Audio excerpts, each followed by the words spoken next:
Subscribe करें सेहत ज़िंदगी चैनल को और बेल आइकन पर क्लिक करें ताकि आपको हर नई वीडियो मिले सबसे पहले। अगला सवाल हमारे भाई मियाँ अजमल साहब ने भेजा है। अजमल साहब कहते हैं कि भाई आप हमें बताएं कि आसाबी कमज़ोरी क्या है और क्यों होती है।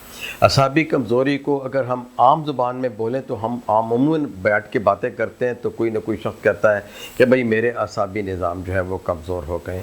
अगर डॉक्टर बैठे होंगे तो वो कहेंगे जी आपका इम्यून सिस्टम जो है वो कमज़ोर हो गया। आसाब असल में दिमाग और रीढ़ की हड्डी में जो कि हमारा हराम मगज़ है और इससे मुतालिक जितनी रगें हैं उनके ऊपर डिपेंड करता है, लेकिन इनके बटन जो है, इनके ग्लैंड जो हैं वो हमारे बदन में हैं और वो दो हैं। एक आपका थायराइड ग्लैंड और एक है आपका एड्रीनल ग्लैंड जो कि गुर्दों के ऊपर होता है। एड्रीनल ग्लैंड जो है वो एक तिकोनी नुमा एक गदूद है जो कि हर गुर्दे के ऊपर होता है और इसमें से एड्रेनलिन नॉन एड्रेनलिन खारिज होती है और जो कि हमारे बदन को फ्लाइट और फाइट की कंडीशन यानी भागना दौड़ना, तकलीफ़ की सूरत में या कोई इमरजेंसी हो उसमें आपको चलाना, आपको मुतनासिब रखना, आपका ब्लड प्रेशर वगैरह कंट्रोल रखना, ये उससे मुतालिक जो है हार्मोन्स हैं जो कि रात को जो है सिक्रीट होते हैं, टेंशन के वक्त सिक्रीट होते हैं, मुख्तलिफ़ काम काज के वक्त सिक्रीट होते हैं। और थायराइड ग्लैंड, अगर आपका थायराइड ग्लैंड सही काम नहीं कर रहा तो हाइपोथायराइड है तो आपको आसाबी कमज़ोरी होगी।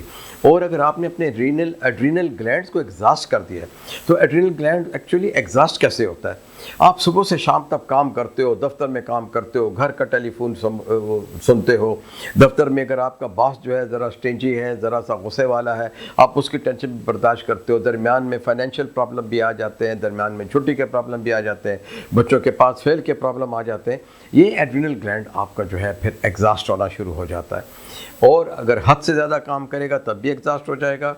और या आप बीमार हैं, कोई लंबी बीमारी आपने गुजारी है जैसे ट्यूबरकुलोसिस है, टीबी का मरज़ है या हेपेटाइटिस है, ऐसे लोगों को भी असाबी निज़ाम मुतासर होते हैं। लेकिन कोई भी बीमारी जो बड़ी हो वो आपके असाब को मुतासर करती है। हाई ब्लड प्रेशर मुतासर करता है, शुगर डायबिटीज़ का मरज़ मुतासर करता है, हेपेटाइटिस मुतासर करता है, मुख्तलिफ़ वायरल डिजीज़ वो करते हैं। इस तरह बहुत सी और बीमारियाँ भी हैं।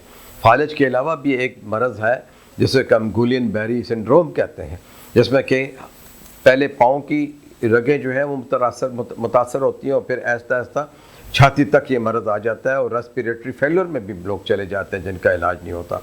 तो आसाब की कमज़ोरी बड़ी बड़ी बीमारियों के साथ भी अटैच है और साथ ही साथ में मुख्तलिफ जो वो हमारे ग्लैंड्स हैं उनके अफ़ाल मुतासर हों, कमज़ोर हो गए हों तब भी होती है। लेकिन जो सबसे ज़्यादा हमारी कौम मुतासर हो रही है वो है tension, stress, anxiety and depression या फोबिया या पैनिक अटैक्स। इसमें असाब बुरी तरीके से मुतासर होते हैं और एक अटैक अगर हो जाए शदीद फोबिया का, एक्यूट स्ट्रेस का या पैनिक अटैक हो जाए तो 4 हफ्ते तक असाब कमज़ोर रहते हैं, हाथ पैरों में ताकत नहीं रहती और मरीज़ परेशान रहता है, कमज़ोरी महसूस करता है और वो समझता है कि शायद जो है मैं मरने वाला हूँ, लेकिन ऐसी बात नहीं है। इस पे भी आपका फैमिली फिजिशियन और आपका साइकियाट्रिस्ट आपकी मदद करेगा।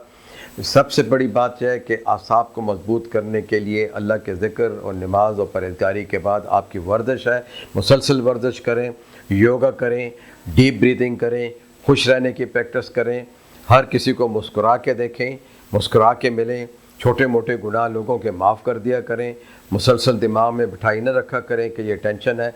किसी को अच्छा देखें तो माशाल्लाह कहें, सुभान अल्लाह कहें, कोड़े नहीं कि जी इसके पास दौलत क्यों ज़्यादा है, इसके पास जो है कार किस मॉडल की है, ये जो है मुझसे अच्छा क्यों है, या इसकी तनख्वाह मुझसे पहले क्यों बढ़ गई है। ये सारी चीज़ें आपके असाब के ऊपर असर डालती हैं। और फिर जो हमारे इंसानी ताल्लुकात है माँ बाप के साथ, माँ बाप के बच्चों के साथ, सास के सॉरी जो है अपनी बहू के साथ, बहू के अपनी सास के साथ, या वो रिश्ते जिनमें कि कन्फ्रंट्रेशन जो होती है जैसे कि बहू है और नंद है, तो ऐसे लोगों को एहतियात करनी चाहिए कि हम भी इंसान हैं, वो भी इंसान है। एक दूसरे के गुनाहों पे पर्दा डालिए और उनके साथ दोस्ताना ताल्लुक़ रखें। देखिए हमारे फ़र्ज़ कर लें मेरे 20 दोस्त हैं और मैं 20 दोस्तों के साथ नॉर्मल रहता हूँ और खुश रहता हूँ, लेकिन घर में मैं एक फ़र्द से नाराज़ रहता हूँ तो वो जितनी देर वो शख्स मेरे सामने रहेगा या मैं उसके सामने रहूँगा तो आसाबी तनाव तो बढ़ेगा, और जब आसाबी तनाव बढ़ जाता है तो वो फिर डिस्ट्रेस में बदल जाता है, वो फेल होना शुरू हो जाता है, वो एग्जॉस्ट हो जाता है। جیسے آپ کوئی بہت زیادہ لمبی ریس کر کے آئیں تو آپ ایگزاسٹ ہو جائیں گے، بہت زیادہ کام کریں گے تو ایگزاسٹ ہو جائیں گے، تھک جائیں گے۔ اسی طرح آپ اپنے جب جذبات کو ابھارتے رہیں گے اور اس کو جو ہے نیگیٹو لیتے رہیں گے اور اپنے آپ سے ایک جنگ کرتے رہیں گے تو اعصابی کمزوری جو ہے وہ پیدا ہوگی۔ تو یہ وہ نفسیاتی عوامل ہیں جو کہ اعصابی کمزوری پیدا کرتے ہیں۔ تو برائے مہربانی آپ نے جو ہے ہم سے ایک سمندر والا سوال کر دیا، لیکن اعصابی کمزوری کسی کو بھی ہو سکتی ہے اور اس کا ایک رخ ہے۔ بیماری ہے تو بیماری کو ٹھیک کریں، اعصابی بیماری کے ساتھ نفسیاتی ہی جان ہے اس کو ٹھیک کریں۔ کوئی بیماری آپ نے گزاری ہے تو اس کے لیے علاج کے ساتھ ریسٹ یعنی آرام کی بھی ضرورت ہے۔ ہمارے ہاں یہ دیکھا گیا کہ کچھ ادارے بہت سختی کرتے ہیں اور سخت بیماری میں بھی 3 دن کی چھٹی نہیں دیتے، تو کچھ ادارے ایسے ہیں کہ جنہیں پتہ ہی نہیں ہوتا کہ بھائی جو ہے اس مرض میں کتنی چھٹی ہم نے لینی ہے۔ اس کے لیے آپ کا فیملی فزیشین، آپ کا ڈاکٹر، آپ کا نیورو فزیشین، آپ کا میڈیکل اسپیشلسٹ وہ کمپیٹنٹ ہوتے ہیں۔ یہ مثال کے طور پہ آپ کی کوئی سرجری ہوتی ہے تو سرجری والا مریض 2 ہفتے سے پہلے نارمل نہیں ہو سکتا، چاہے وہ سرجری چھوٹی ہوئی ہو یا بڑی ہوئی ہو، خاص کر جب اینستھیزیا ملا ہو تو 2 ہفتے ریسٹ جو ہے وہ بہت ضروری ہے، اور بڑی سرجری اگر ہوئی ہو تو 4 ہفتے کا ریسٹ ضروری ہوتا ہے۔ تو دیکھیں میں نے ان تمام چیزوں کو کور کر دیا بتدریج کہ اعصابی کمزوری جو ہے وہ کن وجوہات سے ہوتی ہے۔ شکریہ۔